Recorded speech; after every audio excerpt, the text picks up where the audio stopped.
as far as return on investment is concerned, and students would like to see in how many years am I able to really cover my fees and get off with my loan. So there is a lot of scope for young talent who are really able to come with a specific skill set. And as I said, they have to be very sure of what domain or what functionality are they really specializing in.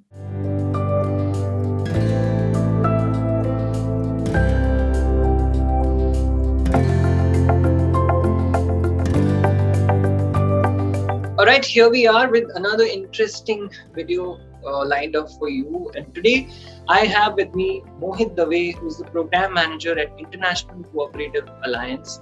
A lot of you might not be aware of this alliance, so we're going to talk a little bit more about that alliance as well. And Mohit here is going to stress on his journey and the kind of life that he is leading after he has graduated from his business. Mohit, let's start with your background a little bit. You were a mechanical engineer, and as a lot of engineers do, you decided to go for an MBA. Right? But you decided to go for an institute that majorly provides the purview of rural management. Was that something that you were interested in and you had a natural bent towards, or is that something that you developed in yourself? The management aspect was a bit more or less the pipeline which most engineers follow, a career pipeline about getting your engineering degree and in a couple of years for your MBA. However, I wouldn't say the bent of mind was really there already for a rural management program, but I would say a lot of it was an incentive from a previous program that I had an opportunity to be a part of. This was the State Bank of India's Youth for India Fellowship Program. Right. This was really that fellowship which gave me the ecosystem and the aspiration to go for a full-time 2-year MBA in a rural management discipline and understand a bit more about this ecosystem, the economy, the social quality, and see how some of my management skills can be put in place, put in action in such a paradigm. How much of this term cooperative made sense to you? Were you aware of that? Were you sure about the kind of implications, the kind of impact that it's creating currently in the society and the power that it has while you joined the program, and how much of that perception has changed for you? Certainly not. As a short answer, I don't think I had any idea about the whole spectrum of activities, institutions, organizations, several livelihoods that depend on right. this very model per se. I had maybe a bit sensitized myself because again of that previous few months of the program with the State Bank of India, having worked for a cooperative closely, but I wasn't sure this has the scale and the weight at a state level, at a national level, at an international level then of the immense kind of impact that it can have in the lives and livelihoods for rural people. Absolutely, and for sure that was the reason you joined an organization which is International Cooperative Alliance from campus in 2017. Tell us a bit about what exactly this Cooperative Alliance is for the audiences here who would love to know more about this, and what exactly is your part and role that you're playing here. So the International Cooperative Alliance is actually one of the oldest known NGOs in the world, rather one of the only organizations, apart from maybe the International Labour Organization, which has actually survived 2 world wars. You take the United Nations, you take any other similar multilateral agencies, most have been the product of a world war or some other global issue. But the International Cooperative Alliance is one which was started back in 1895, and we are actually 126 years now, from Rochdale in UK, in Europe. And now, of course, the organization has a membership across, I believe, 319 federations or organizations across 110 countries so far. I started with research more on understanding the legal frames, the policy networks in which the cooperative model really establishes itself and thrives in such ecosystems. I moved on to management of programs. I managed a European Union funded what's called #Oxford program for a few years. And now it's at that point in time in the organization where I'm trying to mobilize some more resources for the organization, all kinds of resources for that matter. and also looking at partnerships with civil society organizations at large, and with also cooperative members, institutions, academia, federations at a spectrum of all levels of their work. Absolutely. Now, let's talk a little bit about the situation of cooperatives in India in general, right? What is the kind of situation that we are facing right now? Is there some sort of challenge that is there? Is it a growing kind of a field, or it needs able managers, future leaders to make certain changes and tweak certain, policies that are in place to make sure that we are utilizing it to the fullest of its capacity? The fact that we now have a new Ministry of Cooperation at the government level, the fact that there are various models being tried and tested to see if we can have the new Amuls and the new IFCOs and the new Kudumshris in various parts of the country. So we are definitely at a stage where the cooperative model will only gain much more strength and will be in the highlights for a long period of time. And of course, there are also various external factors like market forces, failure of capitalism in many ways. And so all these external issues are also considered in India right now. And we feel that a lot of people, a lot of organizations, institutes, academia, policymakers are all focusing on how can we really help cooperation work.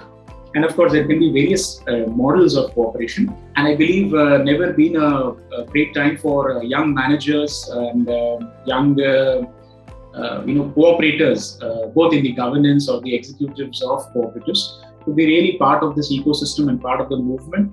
And with all kinds of skill sets for that matter. Whatever you bring in, there is a market for the cooperative model right now. With only the next few years, the time we'll see how this really gets the right kind of audience to itself in the next few months now. Absolutely, and it's not wrong at this point, Mohit, to say that rural India is maybe at the stage where it's booming and it's very fast developing, and then there are initiatives like Make in India that are happening. The Prime Minister backs for vocal for local. A lot of things are happening at the grassroots level. A lot of small entities are also working right alongside with these people, along with you guys in cooperatives who are trying to make change happen. With all these change taking place, how much of a transformation with respect to jobs or skilled managers, the requirements, as you mentioned, is going to be in the coming future? In the next few years, we definitely look forward to seeing exponential growth in this sector. As you also rightly pointed out, various policies coming right from the Indian government and also the think tanks like Niti Aayog and others who've been talking about aspirational districts program, talking about Young India fellowships or others for that matter, which are incentivizing young women and men to go back to rural landscapes and see how they can contribute to the growth story in those parts of the country. I would also rather say that it's not only as much about rural as far as cooperatives are concerned, but we are also seeing a huge potential for something called cooperatives in the service sector or the industrial sector. And so in the whole rural-urban continuum, cooperatives are present in most landscapes for now. Of course, it's more heavily present in agriculture or dairy or rural fabric of the country.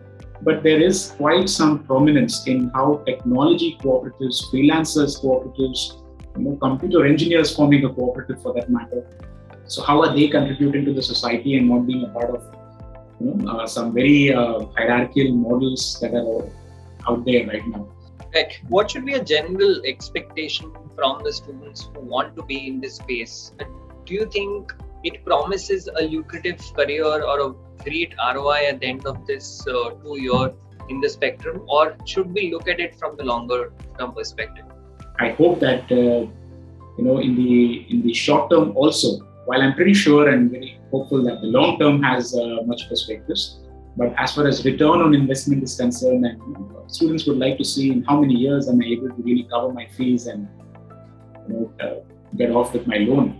So there is a lot of scope for young talent who are really able to come with a specific skill set. And as I said, they have to be very sure of, of what domain or what functionality are they really specializing in.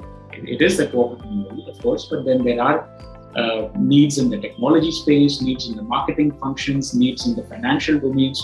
So one has to really figure out what might be of interest and concern for them. And then there are, of course, markets that provide the right kind of value and making sure that you get your ROI through in the next couple of years itself. Mohit, for you as a person, when you look back in hindsight, when you actually signed up for this program, the Mohit that you were at that point in time and the Mohit that you are now, how much of a difference, both personally and professionally, have you felt in this whole journey?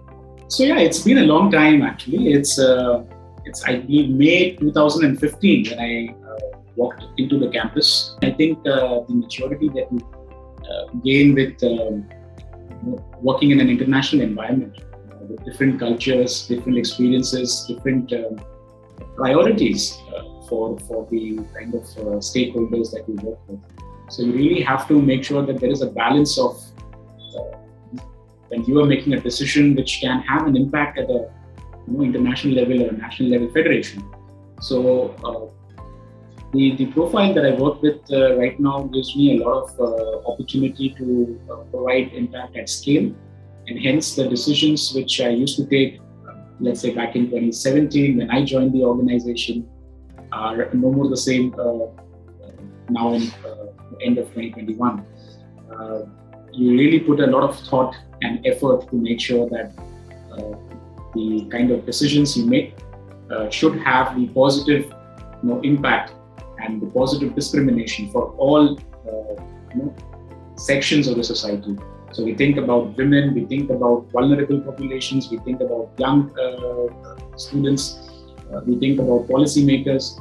So there are different sections that we cater to, and the decisions we make should be able to provide a median or the mean of the population in a better off stage after the decision has been implemented. Right, absolutely.